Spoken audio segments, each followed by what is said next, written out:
ओम शांति। ओम शांति। आज 25/4/2024 की बाबा की साकार वाणी है।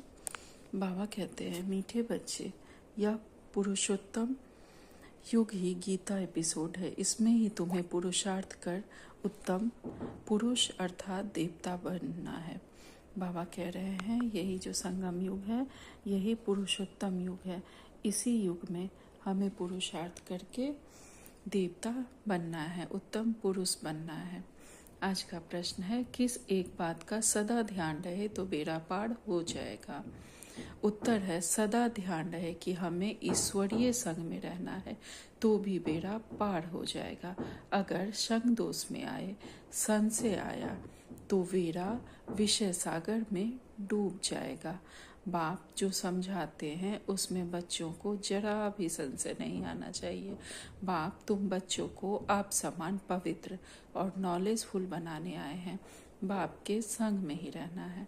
आज बाबा कहते हैं कि हमें सदा यह ध्यान रखना है कि हमें ईश्वर का संग मिला है। अगर सदा हमें ये याद रहेगा कि स्वयं भगवान हमारे साथ हैं तो हमारा बेड़ा पार हो जाएगा।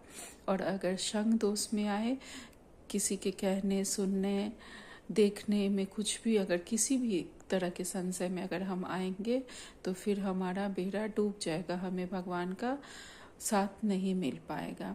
इसके लिए सबसे ज़्यादा ज़रूरी है कि हमें जरा सा भी किसी बात में संशय नहीं करना है। सदा यह हमें निश्चय रहे कि हमें पढ़ाने वाला स्वयं परमात्मा है।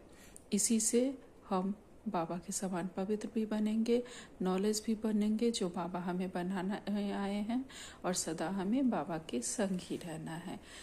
ओम शांति। भगवान उवाच, बच्चे जानते हैं कि बाप वही राजयोग सिखला रहे हैं जो 5000 वर्ष पहले समझाया था।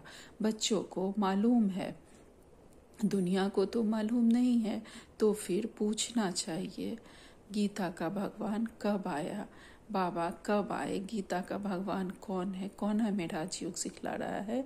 यह सिर्फ हम बाबा के बच्चे जानते हैं। बाबा ने 5000 वर्ष पहले भी हमें समझाया था और अभी भी समझा रहे हैं। दुनिया वालों को तो यह मालूम नहीं है। भगवान जो कहते हैं, मैं राजयोग सिखलाकर तुमको राजाओं का राजा बनाता हूँ, वह गीता एपिसोड कब हुआ था? यह पूछना चाहिए। यह बात कोई भी नहीं जानते हैं। बाबा कह रहे हैं कि जो दुनिया वाले कहते हैं जो गीता में भगवान आए थे, यह कब हुआ था? यह बताओ, यह गीता एपिसोड कब हुआ था? यह हमें पूछना चाहिए। लेकिन ये बात तो कोई दुनियावी लोग जानते ही नहीं है। यह सिर्फ हम बाबा के बच्चे जानते हैं।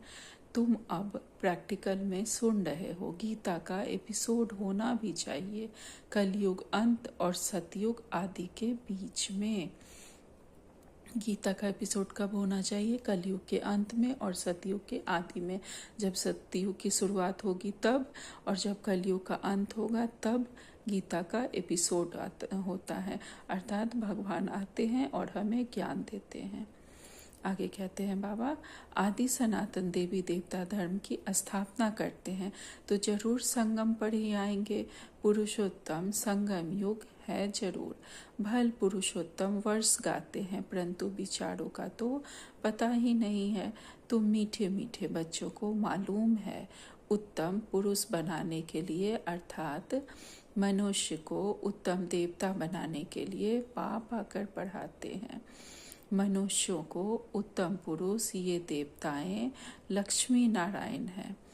मनुष्यों में उत्तम पुरुष ये देवताएं लक्ष्मी नारायण। हम में जो सबसे उत्तम पुरुष थे मनुष्यों में, वह लक्ष्मी नारायण थे। मनुष्यों को देवता बनाया। इस संगम युग पर देवताएं जरूर सतयुग में ही होते हैं, बाकी सब है कलयुग में। तुम बच्चे जानते हो, हम हैं संगम युगी ब्राह्मण। यह पक्का पक्का याद करना है, नहीं तो अपना कुल कभी किसको भूलता नहीं है। हमें सदा अपना कुल याद रखना है कि हम ब्रह्मामुख वंशावली बाबा के ब्राह्मण संगम युगी बच्चे हैं। परंतु यहाँ माया भुला देती है। हम ब्राह्मण कुल के हैं, फिर देवता कुल के बनते हैं। अगर यह याद रहे तो बहुत खुशी रहेगी। तुम पढ़ते हो राजयोग, समझाते हो, अब फिर भगवान गीता का ज्ञान सुना रहे हैं और भारत का प्राचीन योग भी बाबा हमें सिखा रहे हैं। गीता भी सुना रहे हैं और प्राचीन योग भी हमें सिखा रहे हैं कि कैसे भगवान से योग लगाना है। हम मनुष्य से देवता बन रहे हैं। बाप ने कहा है काम महाशत्रु है, इन पर जीत पाने से तुम जगत जीत बनते हो। पवित्रता की बात पर तो कितनी आर्ग्यू करते हैं। मनुष्यों के लिए विकार तो जैसे एक खजाना है, लौकिक बाप से यह वर्षा मिला हुआ है। लौकिक बाप से हमें इस तरह के विकार का खजाना मिलता है और बाबा से हमें पावन बनने का खजाना मिलता है। बालक बनते हैं तो पहले पहले बाप से बाप का यह वर्षा मिलता है, शादी बर्बादी कराते हैं और बेहद का बाप कहते हैं काम महाशत्रु है। तो जरूर काम को जीतने से ही जगत जीत बनेंगे। बाप जरूर संगम पर ही आते होंगे। महाभारी महाभारत लड़ाई भी है, यहाँ हम भी यहाँ जरूर हैं। ऐसे भी नहीं सब फट से काम पर जीत पाते हैं, हर बात में टाइम लगता है। मुख्य बात बच्चे यही लिखते हैं, बाबा हम विषय वैतरणी नदी में गिर गए तो जरूर कोई ऑर्डिनेंस है। बाप का फरमान है काम को जीतने से तुम जगत जीत बनेंगे। किसी भी विकार को जीतने में बाबा भी कह रहे हैं कि समय लगता है, यह एक विषय वैतरणी नदी है, इससे भी निकलने में समय लगता है। लेकिन बाबा कहते हैं, बाबा का फरमान है कि इस काम विकार को ही जीतने से जगत जीत बनेंगे। ऐसे नहीं जगत जीत बनकर फिर विकार में जाते रहेंगे। जब एक बार हम इस विकार से जीत जाते हैं तो फिर उस विकार में नहीं जाना है, उससे जीतना है हमें और जगत जीत बन लक्ष्मी नारायण बनना है। जगत जीत यह लक्ष्मी नारायण है, इनको कहा जाता है संपूर्ण निर्विकारी। देवताओं को सब निर्विकारी कहते हैं, जिसको तुम राम राज्य कहते हो वह है वाइसलेस वर्ल्ड, यह है विशस वर्ल्ड और पवित्र गृहस्थाश्रम। बाबा ने समझाया है तुम पवित्र गृहस्थाश्रम के थे, अब 84 जन्म लेते लेते अब हम अपवित्र गृहस्थाश्रम में आ गए हैं। 84 जन्म लेते लेते अपवित्र बने हो। 84 जन्मों की ही कहानी है। नई दुनिया जरूर ऐसी वाइस लिस्ट होनी चाहिए। भगवान जो पवित्रता का सागर है वही स्थापन करते हैं। फिर रावण राज्य भी जरूर आना है। नाम ही है राम राज्य और रावण राज्य। रावण राज्य माना आसुरी राज्य। अभी तुम आसुरी राज्य में बैठे हो। अभी हम कहाँ कलयुग में आसुरी राज्य में हम बैठे थे और हम बाबा के बच्चे अब संगम पर बैठे हैं। कलयुग के अंत और सतयुग की आदि में हम बैठे हैं अभी। यह लक्ष्मी नारायण है, दैवी राज्य की निशानी। तुम बच्चे प्रभात फेरी आदि निकालते हो। प्रभात सवेरे को कहा जाता है, उस समय मनुष्य सोए रहते हैं, इसलिए देरी से निकालते हैं। प्रदर्शनी भी अच्छी तब हो जब वहाँ सेंटर भी हो, जहाँ आकर समझे कि काम महाशत्रु है, इन पर जीत पाने से जगत जीत बनेंगे। लक्ष्मी नारायण का चित्र साथ में जरूर होना चाहिए, ट्रांसलाइट का। इनको कभी भूलना नहीं चाहिए। एक यह चित्र और सीढ़ी।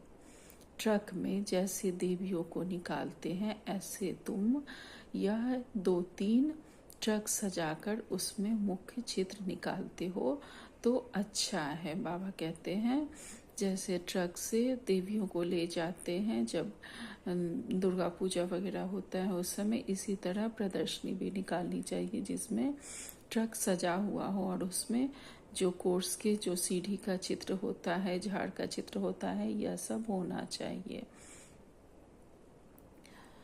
आगे कहते हैं बाबा, दिन प्रतिदिन चित्रों में वृद्धि भी होती जाती है। तुम्हारा ज्ञान वृद्धि को पाता रहता है, बच्चों की भी वृद्धि होती जाती है। उसमें गरीब साहूकार सब आ जाते हैं। शिव बाबा का भंडारा भरता जाता है।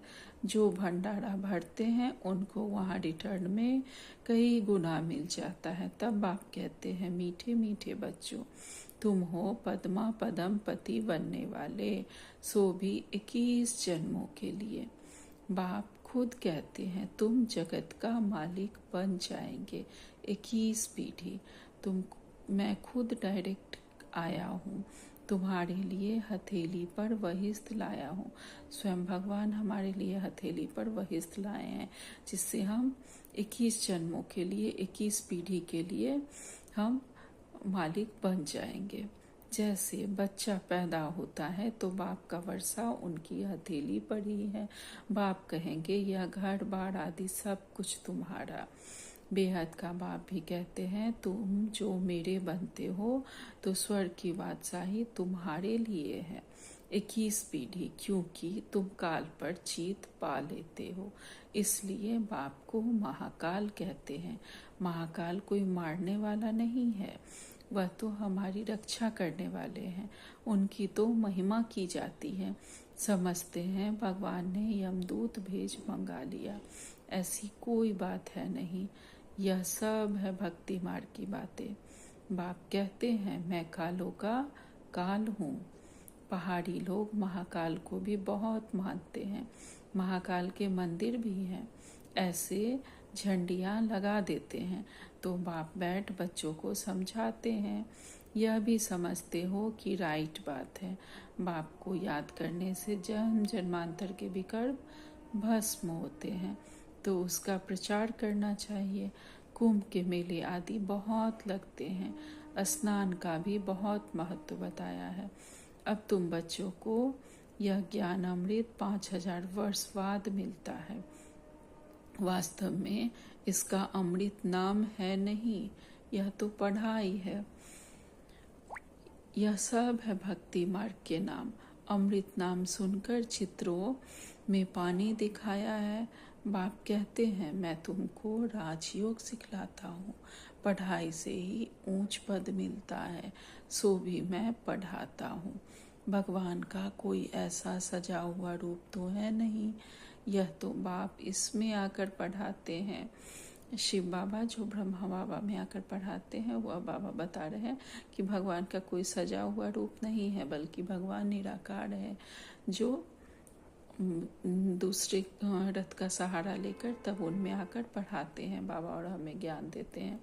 पढ़ाकर आत्माओं को आप समान बनाते हैं। खुद लक्ष्मी नारायण थोड़े ही हैं जो आप समान बनाएंगे।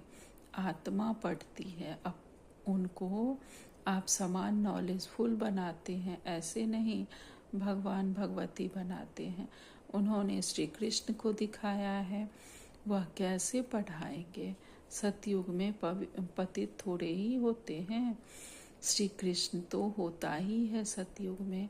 फिर कभी भी श्री कृष्ण को तुम नहीं देखेंगे। ड्रामा में हर एक के पुनर्जन्म का चित्र बिल्कुल न्यारा होता है, अर्थात सबका अलग अलग होता है। श्री कृष्ण सिर्फ सतयुग में ही आते हैं। बनी बनाई, आगे कहते हैं बाबा, कुदरत का ड्रामा है। बनी बनाई बन रही है। बाप भी कहते हैं, तुम हूँ बहू इस फीचर से इसी कपड़े में कल्प कल्प तुम ही पढ़ते आएंगे। अर्थात जैसे हम अभी बाबा से पढ़ रहे हैं, ऐसे ही हम इसी कपड़े में इसी जगह पे यहीं बैठ के पहले भी हम पढ़े थे, और हर कल्प में ऐसे ही पढ़ते रहेंगे। हूँ बहू रिपीट होता रहेगा यह ड्रामा। हूँ बहू रिपीट होता है ना। आत्मा एक शरीर छोड़ फिर दूसरा वही लेती है जो कल पहले लिया था। ड्रामा में कुछ फर्क नहीं पड़ता है। वह होती है हद की बातें, यह है बेहद की बातें, जो बेहद के बाप के सिवाय कोई समझा नहीं सकते हैं। इसमें कोई संशय नहीं हो सकता है। निश्चय बुद्धि हो फिर कोई ना कोई संशय में आ जाते हैं। संग का रंग लग जाता है। बाबा के कोई कोई बच्चे होते हैं जो बहुत बाबा पे निश्चय रहता है, फिर किसी के संग में आके कुछ देख के, सुन के, पढ़ के, किसी तरह के किसी के साथ में किसी संशय में आ जाते हैं तो संग का रंग लग जाता है। आगे कहते हैं बाबा, ईश्वरीय संग चलता चले तो पार हो जाए, संग छोड़ा तो विषय सागर में डूब पड़ेंगे। अगर बाबा को हम छोड़ेंगे तो एक तरफ है क्षीर सागर, दूसरी तरफ है विषय सागर। ज्ञान अमृत भी कहते हैं। बाप है ज्ञान सागर, उनकी महिमा भी है। जो उनकी महिमा है वह लक्ष्मी नारायण को नहीं दे सकते हैं। बाबा की महिमा अलग है और लक्ष्मी नारायण की महिमा अलग है, वो बाबा उन्हें नहीं दे सकते। बाप है पवित्रता का सागर, अर्थात बाबा की महिमा अलग है और लक्ष्मी नारायण की महिमा अलग है, दोनों का पार्ट अलग अलग है। बाप है पवित्रता का सागर, भल व देवताएं सतयुग त्रेता में पवित्र हैं, परंतु सदैव के लिए तो नहीं रहते हैं, फिर भी आधा कल्प बाद गिरते हैं। बाप कहते हैं, मैं आकर सबकी सदगति करता हूँ। सदगति दाता एक मैं ही हूँ। जो देवी देवता सतयुग त्रेता में संपूर्ण पवित्र रहते हैं वही फिर विकार में भी गिरते हैं और उन सब की सदगति करने बाबा आते हैं। सदगति दाता सिर्फ एक बाबा है। तुम सदगति में जाते हो, फिर यह बातें ही नहीं होती। अब तुम बच्चे सम्मुख बैठे हो, तुम भी शिव बाबा से पढ़कर टीचर बने हो। मुख्य प्रिंसिपल वह है। तुम आते भी उनके पास हो, कहते हैं हम शिव बाबा के पास आए हैं। अरे वह तो निराकार है। हाँ, वह आते हैं इनके तन में, इसलिए कहते हैं बाप दादा के पास जाते हैं। यह बाबा है उनका रथ। ब्रह्मा बाबा के बारे में बाबा कह रहे हैं, जिस पर उनकी सवारी है, शिव बाबा की सवारी है। उनको रथ, घोड़ा, अश्व भी कहते हैं। इस पर एक कथा है, दक्ष प्रजापति ने यज्ञ रचा, कहानी लिख दी है, परंतु है ऐसे नहीं। इस पर उन्होंने रथ, घोड़ा, अश्व जो सवारी को कहते हैं, इस पर उन्होंने एक दुनियावी लोगों ने कहानी लिख दी है, जबकि ऐसा है नहीं। रथ का अर्थ मतलब है कि बाबा शिव बाबा ब्रह्मा बाबा में प्रवेश कर हमें ज्ञान देते हैं। शिव भगवान उवाच, मैं तब आता हूँ जब भारत में अति धर्म ग्लानि होती है। गीतावादी भल कहते हैं यदा यदा ही धर्मस्य, परंतु अर्थ नहीं समझते हैं। तुम्हारा यह बहुत छोटा झाड़ है, इनको तूफान भी लगते हैं। नया झाड़ है ना, फिर यह फाउंडेशन भी है। इतने अनेक धर्मों के बीच एक आदि सनातन देवी देवता धर्म का सैपलिंग लगाते हैं। कितनी मेहनत है, औरों को मेहनत नहीं लगती है, वह ऊपर से आते रहते हैं। यहाँ तो जो सतयुग त्रेता में आने वाले हैं उन्हों की आत्माएं बैठ पड़ती हैं, अर्थात यहाँ बाबा से वही बच्चे पढ़ रहे हैं जो सतयुग त्रेता में आएंगे। हम आदि सनातन देवी देवता धर्म के हैं, जिसकी बाबा भी सैपलिंग लगा रहे हैं। यह झाड़ बहुत छोटा सा, इसमें बहुत लोग नहीं आएंगे, गिने चुने ही, जो हम कोटों में कोई में भी कोई जो बाबा के बच्चे हैं, जिन्हें बाबा ने हमें चुना है, हम यहाँ बैठ के पढ़ रहे हैं, वही आत्माएं सतयुग और त्रेता में आएंगे। आगे कहते हैं बाबा, जो पतित हैं उनको पावन देवता बनाने के लिए बाप बैठ पढ़ाते हैं। गीता तो यह भी बहुत पढ़ाते थे। ब्रह्मा बाबा के बारे में कहते हैं गीता बहुत पढ़ते थे, वह पढ़ते भी गीता बहुत थे। जैसे अब आत्माओं को याद कर दृष्टि दी जाती है तो पाप कट जाए। भक्ति मार्ग में फिर गीता के आगे जल रखकर बैठ पढ़ते हैं, समझते हैं पितरों का उद्धार होगा, इसलिए पितरों को याद करते हैं। भक्ति में गीता का बहुत मान रखते हैं। अरे बाबा कोई कम भक्त था क्या? रामायण आदि सब पढ़ते थे, बहुत खुशी होती थी। वह सब पास्ट हो गया। ब्रह्मा बाबा रामायण गीता सब पढ़ते थे। उनके बारे में बाबा बता रहे हैं कि वह भी बहुत बड़े भक्त थे। आगे कहते हैं बाबा, अब आप कहते हैं बीती को छितबो नहीं, वह सब पास्ट हो गया, बुद्धि से सब निकाल दो। बाबा ने स्थापना, विनाश और राजधानी का साक्षात्कार कराया तो वह पक्का हो गया। जब बाबा ने ब्रह्मा बाबा को स्थापना, विनाश और राजधानी का साक्षात्कार कराया तो उन्हें पक्का विश्वास हो गया कि यह सब समाप्त होना है और नई दुनिया की स्थापना होनी है। आगे कहते हैं बाबा, यह सब खलास होना है, यह पता नहीं था, बाबा ने समझा यह सब होगा, देरी थोड़ी ही है, हम जाकर फलाना राजा बनूंगा।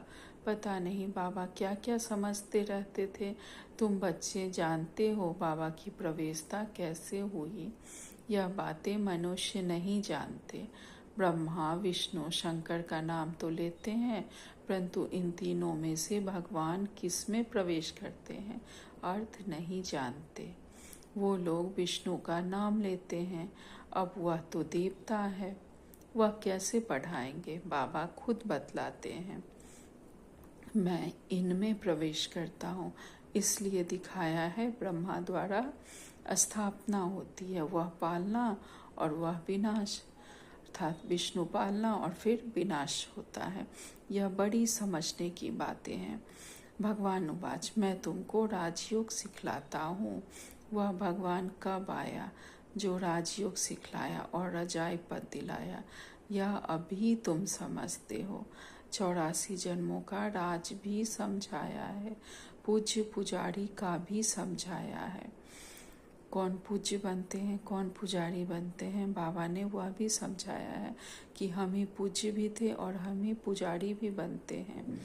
विश्व में शांति का राज इन लक्ष्मी नारायण का था ना, जो सारी दुनिया चाहती है, जो सारी दुनिया शांति चाहती है, वह राज्य तो सिर्फ लक्ष्मी नारायण का था सतयुग में, जिस समय वह सब शांति धाम में थे, सतयुग पर थे।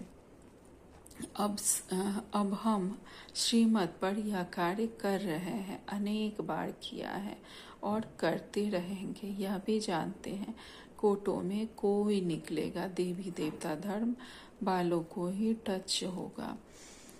भारत की ही बात है, बाबा कहते हैं कि कोटों में कोई ही निकलेंगे, जो देवी देवता धर्म वाले होंगे उन्हें ही कोई बात टच करेगी और वो यहाँ आ जाएंगे।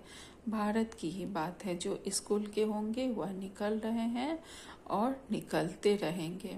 जैसे तुम निकले हो वैसे और प्रजा भी बनती रहेगी। जो अच्छा पढ़ते वह अच्छा पद पाते हैं। मुख्य है ज्ञान योग।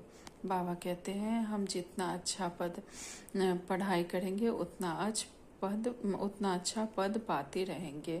मुख्य है ज्ञान की और योग की बातें। जितना हम बाबा का ज्ञान पढ़ेंगे, उसे समझेंगे, धारण करेंगे, उतना अच्छा हमारा पद होता जाएगा। योग के लिए भी ज्ञान चाहिए। योग तभी लगेगा जब ज्ञान होगा, तभी हमारा योग भी अच्छा होगा। फिर पावर हाउस के साथ योग चाहिए। जब योग अच्छा होगा तो हम बाबा के साथ योग लगाएंगे, उनसे पावर लेके हम योग से हमारे विकर्म विनाश होंगे और हम हेल्दी वेल्दी बनेंगे और पास विद ऑनर भी होंगे।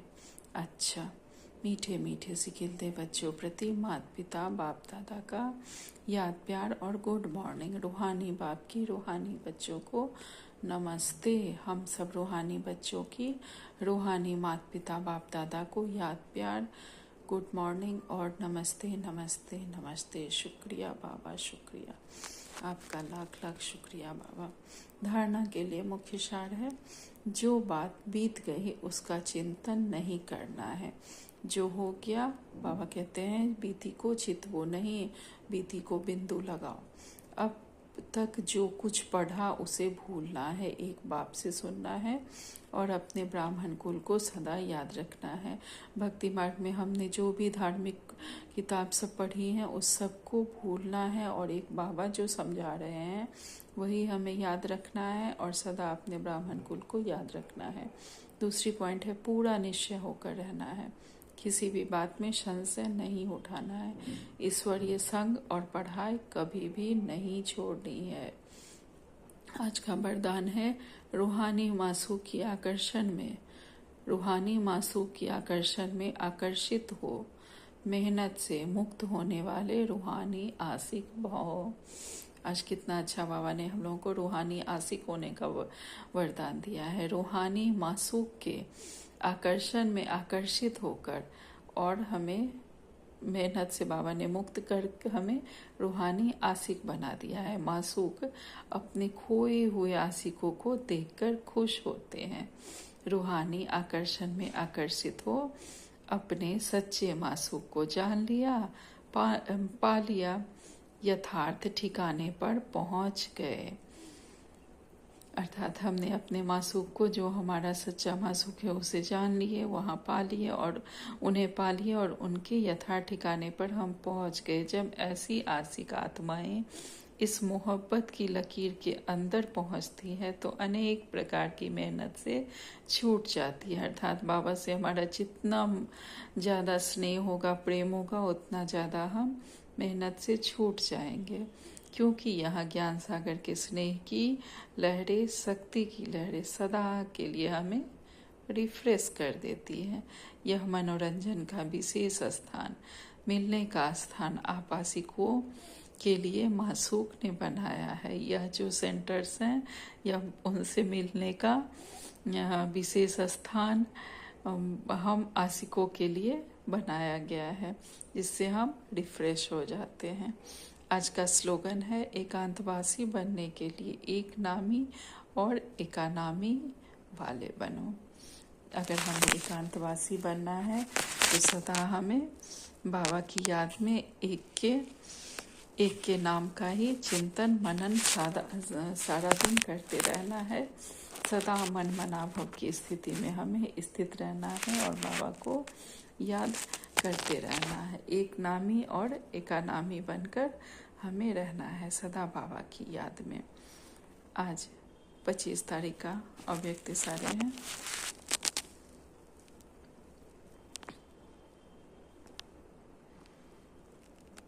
जैसे दूसरों के संस्कारों को साक्षी होकर देखते हो, वैसे अपने तमो प्रधान स्टेज के संस्कारों को भी साक्षी होकर देखो और समाप्त करो। जैसे हम दूसरे की गलतियों को साक्षी होकर देखते रहते, उन्हें जज करते रहते हैं, वैसे अपनी भी गलतियों को हमें साक्षी होकर देखना है। और जो भी हमारे में तमो प्रधान स्टेज के जो संस्कार थे, जो कलयुगी संस्कार थे, उन्हें देख के हमें समाप्त करना है। अनुभव करो जैसे यह संस्कार स्वाहा हो रहे हैं, ऐसा समझने से सदा सफलता को पाते रहेंगे। सदा हमें अनुभव करना है कि हमारे ये जो भी तमो प्रधान संस्कार थे वह समाप्त हो रहे हैं। अच्छा, ओम शांति, ओम शांति, ओम शांति। शुक्रिया बाबा।